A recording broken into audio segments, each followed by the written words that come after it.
PSC aspirant study വ്ലോഗിലേക്കും അതുപോലെ എൻ്റെ രണ്ടാമത്തെ SCRT ക്ലാസ്സിലേക്കും എല്ലാവർക്കും സ്വാഗതം. അപ്പോൾ ഞാൻ ഈ ചാപ്റ്ററിൻ്റെ വേറെ കുറച്ച് ഭാഗം കൂടി ഇങ്ങനെ പഠിച്ചാണ് പോകുന്നത്. അതുപോലെ തന്നെ നോട്ട് പ്രിപ്പറേഷനും ചെയ്യുന്നുണ്ട്. ഞാൻ ഫസ്റ്റ് SCRT ക്ലാസ് ഞാൻ എടുത്തിട്ടുണ്ടായിരുന്നു. അപ്പോൾ അതിന് നല്ല സപ്പോർട്ടാണ് കിട്ടിയത് നിങ്ങളുടെ ഭാഗത്തു നിന്നും. അപ്പോൾ ഇന്ന് രണ്ടാമത്തെ ക്ലാസ്സാണ്. ടെക്സ്റ്റ് ബുക്ക് ബേസ് ചെയ്ത് തന്നെയാണ് ക്ലാസ് എടുക്കുന്നത്. അതുപോലെ ഈ ക്ലാസ് നിങ്ങൾക്ക് ഇഷ്ടമാവുന്നുണ്ടോ അല്ലെങ്കിൽ ഒരു തരിയെങ്കിലും നിങ്ങൾക്ക് യൂസ്ഫുൾ ആവുന്നുണ്ടെങ്കിൽ കമൻറ്റ് ചെയ്യുക, ലൈക്ക് ചെയ്യുക, ഷെയർ ചെയ്യുക, സപ്പോർട്ട് ചെയ്യുക, സബ്സ്ക്രൈബ് ചെയ്യുക. അപ്പം ക്ലാസ് എന്ന് പറയുന്നത് കണ്ടിന്യൂസ് ആയിട്ട് നമ്മൾ പഠിച്ചു പോകുക എന്നുള്ളതാണ് PSC സംബന്ധിച്ചിടത്തോളം നിങ്ങൾ ശ്രദ്ധിക്കേണ്ട കാര്യം. യുടെ രണ്ടാമത്തെ ക്ലാസ്സാണ്. സ്വാതന്ത്ര്യത്തിനായുള്ള ബഹുജന മുന്നേറ്റം എന്ന് പറയുന്ന ക്ലാസ്സിൽ നമ്മൾ എടുത്തു നിർത്തിയത് ഒന്നാം ലോക യുദ്ധവും ഇന്ത്യയും എന്ന് പറഞ്ഞ ടോപ്പിക്ക് വരെയാണ്. ഇന്ന് എടുക്കാൻ പോകുന്നത് അടിച്ചമർത്തലുകൾക്കെതിരായ പോരാട്ടം. ഇതിൽ വരുന്നത് റൗലറ്റ് ആക്ട്, അതുപോലെ ജാലിയൻ വാലാബാഗ്, ഹണ്ടർ കമ്മീഷൻ തുടങ്ങിയവയാണ്. അപ്പോൾ ക്ലാസ്സിലോട്ട് കടക്കാം. അടിച്ചമർത്തലുകൾക്കെതിരായ പോരാട്ടം. ഒന്നാം ലോക യുദ്ധാനന്തരം ശക്തി പ്രാപിച്ച ഇന്ത്യൻ സ്വാതന്ത്ര്യ സമരത്തെ അടിച്ചമർത്താനായി ബ്രിട്ടീഷ് ഭരണകൂടം ചില നടപടികൾ സ്വീകരിച്ചു. ഇതിൻ്റെ ഭാഗമായി 1919 നിലവിൽ വന്ന നിയമമാണ് റൗലറ്റ് ആക്ട് എന്ന് പറയുന്നത്. എന്താണ് റൗലറ്റ് ആക്ട് എന്ന് നിലവിൽ വന്നു? 1919 നിലവിൽ വന്നു. 1919 നിലവിൽ വന്നു.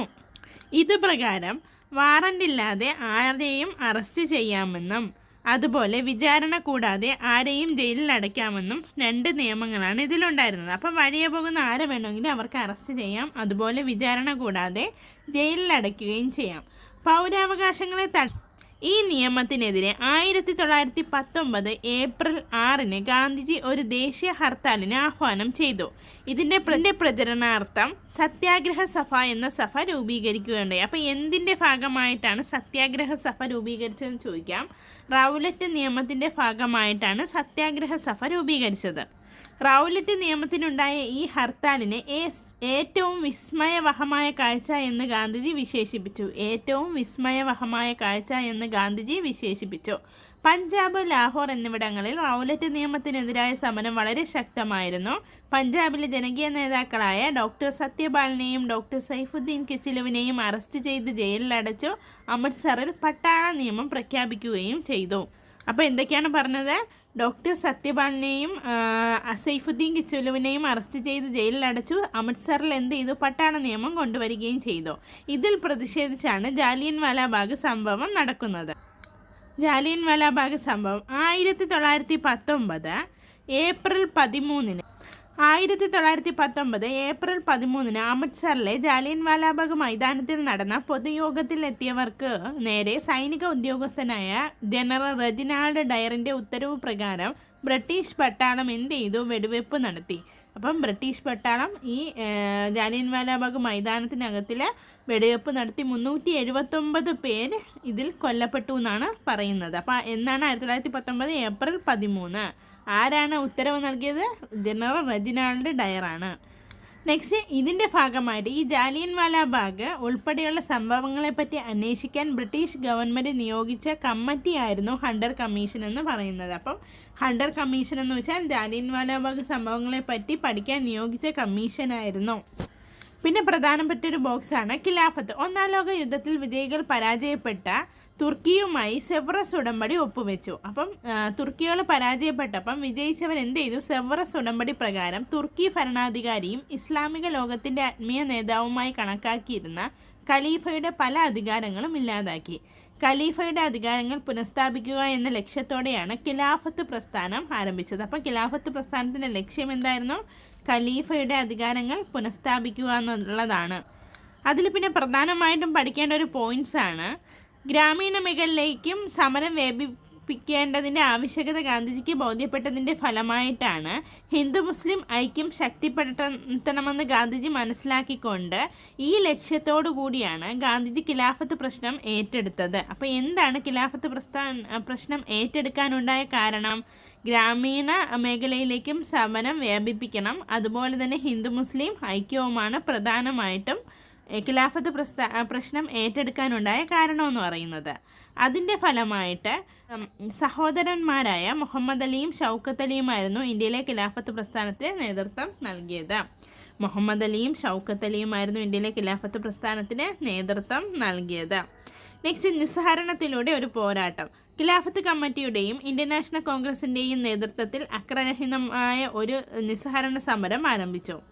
ഈ സമരത്തിൻ്റെ രീതികളാണ് ചുവടെ കൊടുക്കുന്നത്. എന്തൊക്കെയായിരുന്നു? സ്റ്റേറ്റ്മെൻറ്റ് ലെവലിൽ ചോദിക്കാൻ ചാൻസ് ഉള്ള ക്വസ്റ്റ്യനാണ്. ഫസ്റ്റ് വൺ എന്ന് പറയുന്നത് ബ്രിട്ടീഷ് ഭരണകൂടം നൽകിയ പദവികൾ തിരിച്ചു നൽകി. ഈ നിസ്സഹരണ പ്രസ്ഥാനത്തിൻ്റെ ഫലമായിട്ട് ബ്രിട്ടീഷ് ഭരണകൂടം നൽകിയ പദവികൾ തിരിച്ചു നൽകി. അതുപോലെ തന്നെ സർക്കാർ ഉദ്യോഗങ്ങൾ രാജിവെക്കുക, അഭിഭാഷകർ കോടതികൾ ബഹിഷ്കരിക്കുക, വിദ്യാർത്ഥികൾ ബ്രിട്ടീഷ് വിദ്യാലയങ്ങൾ ബഹിഷ്കരിക്കുക, വിദേശ വസ്തുക്കൾ ബഹിഷ്കരിക്കുക. ഇത്രയുമാണ് ഇമ്പോർട്ടൻ്റ് ആയിട്ടുള്ള പോയിൻ്റ് എന്ന് പറയുന്നത്. ബ്രിട്ടീഷ് ഭരണകൂടം നൽകിയ പദവികൾ തിരിച്ചു നൽകുക, സർക്കാർ ഉദ്യോഗങ്ങൾ രാജിവെക്കുക, അഭിഭാഷകർ കോടതികൾ ബഹിഷ്കരിക്കുക, വിദ്യാർത്ഥികൾ ബ്രിട്ടീഷ് വിദ്യാലയങ്ങൾ ബഹിഷ്കരിക്കുക, വിദേശ വസ്തുക്കൾ ബഹിഷ്കരിക്കുക. അതുപോലെ ഒരു പോയിന്റ് കൂടെ ഉണ്ട്, നിയമനിർമ്മാണ സഭകൾ ബഹിഷ്കരിക്കുക. ഇത്രയുമാണ് പ്രധാനപ്പെട്ടത്. അതിൽ പിന്നെയും പറയുന്ന ഒരു കാര്യമാണ് സാമുദായിക സൗഹാർദ്ദം ശക്തിപ്പെടുത്തുക, സ്വദേശ വസ്തുക്കൾ ഉപയോഗിക്കുക, ഖാദി പ്രചരിപ്പിക്കുക, ദേശീയ വിദ്യാലയങ്ങൾ സ്ഥാപിക്കുക എന്നിവയാണ് സമരകാലത്തെ പരിപാടികൾ. വളരെ ഇമ്പോർട്ടൻ്റ് ആണ്.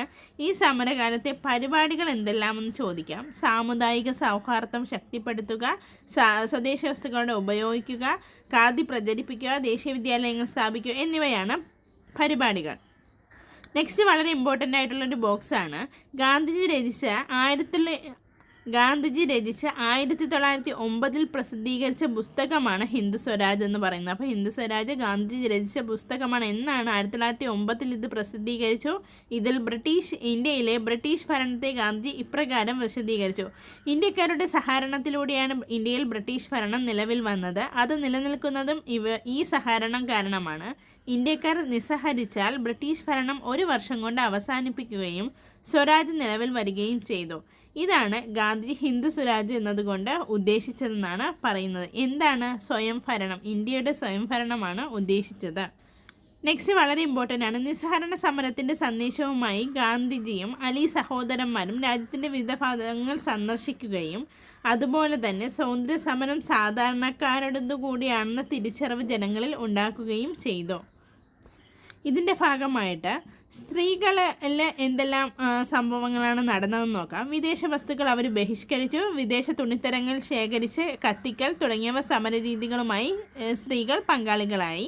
തൊഴിലാളികളായിരുന്നപ്പം നിസ്സഹരണ സമരത്തോട് തൊഴിലാളികളുടെ പ്രതികരണവും സജീവമായിരുന്നു. അതുപോലെ തന്നെ മദ്രാസിലെ ബെക്കിംഗ്ഹാം കർണാടിക് തുണിമിൽ തൊഴിലാളികൾ, അസമിലെ തോട്ടം തൊഴിലാളികൾ, അസം ബംഗാൾ റെയിൽവേ തൊഴിലാളികൾ തുടങ്ങിയവർ പണിമുടക്കി സമരത്തോട് സഹകരിച്ചു. എവിടെയുള്ളവരാണ്? ബെക്കിംഗ്ഹാം കർണാടിക് തുണിമില്ലിലെ തൊഴിലാളികൾ, അസമിലെ തോട്ടം തൊഴിലാളികൾ, അസം ബംഗാൾ റെയിൽവേ തൊഴിലാളികൾ എന്നിവരാണ് തൊഴിലാളി സമരത്തോട് സഹകരിച്ചത്.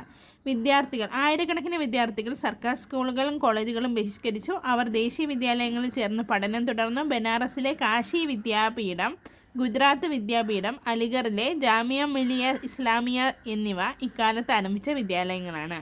അപ്പോൾ ഏതൊക്കെയാണ്? ബനാറസിലെ കാശി വിദ്യാപീഠം, ഗുജറാത്ത് വിദ്യാപീഠം, അലിഗറിലെ ജാമിയ മിലിയ ഇസ്ലാമിയ എന്നിവ അക്കാലത്ത് ആരംഭിച്ച വിദ്യാലയങ്ങളാണ്. ഗോത്ര ജനതയുമായി എന്തെല്ലാം കാര്യങ്ങൾ ചെയ്തു എന്ന് നോക്കാം. ബ്രിട്ടീഷ് നടപ്പാക്കിയ വനനിയമങ്ങൾ ലംഘിച്ചുകൊണ്ട് ഗോത്ര ജനത സമരത്തിൽ പങ്കാളികളായി. വനവിഭവങ്ങൾ ശേഖരിക്കുന്ന ഈ നിയമങ്ങൾ തടസ്സമായതുകൊണ്ടാണ് അവരിറങ്ങിയത്. നെക്സ്റ്റ്, കർഷകൻ എന്ത് ചെയ്തു? വളരെ ഇമ്പോർട്ടൻ്റ് ആയിട്ടുള്ളൊരു പോയിൻ്റ് ഇവിടെ ഉണ്ട്. അവധ് കിസാൻ സഭ രൂപീകരിച്ചു. അതുപോലെ തന്നെ ബംഗാളിലെ കാർഷിക മേഖലയിൽ ചണം കൃഷി ബഹിഷ്കരിച്ച് എന്ത് ചെയ്തു? നെല്ലും പരുത്തിയും കൃഷി ചെയ്യാൻ തുടങ്ങി. ഇന്ന് ഇത്രയുമാണ് പ്രധാനമായിട്ട് നമ്മൾ പറഞ്ഞത്. വളരെ ഇമ്പോർട്ടൻ്റ് ആണ്. കുറച്ച് പഠിച്ചു പോയാൽ മതി. SCERT എന്ന് പറയുന്നത് ഒരുമിച്ച് പഠിച്ചു പോയാൽ ഒരിക്കലും കംപ്ലീറ്റ് ചെയ്യാൻ പറ്റത്തില്ല. നമുക്ക് ഭയങ്കര ബോറായിരിക്കും.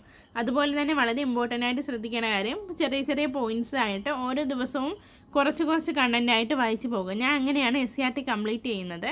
അപ്പം നിങ്ങളും അങ്ങനെയൊന്ന് കംപ്ലീറ്റ് ചെയ്ത് ഓരോ ദിവസവും കുഞ്ഞു പോയിൻറ്റ്സ് വീതം ഈ എഴുതി പോയാൽ ഉറപ്പായിട്ടും നിങ്ങൾക്ക് ഇപ്പോൾ SCERT കംപ്ലീറ്റ് ചെയ്യാൻ പറ്റും എക്സാമിന് മുമ്പ്. അപ്പം ഈ ക്ലാസ് ഇഷ്ടപ്പെട്ടെങ്കിൽ ലൈക്ക് ചെയ്യുക, ഷെയർ ചെയ്യുക, സബ്സ്ക്രൈബ് ചെയ്യുക.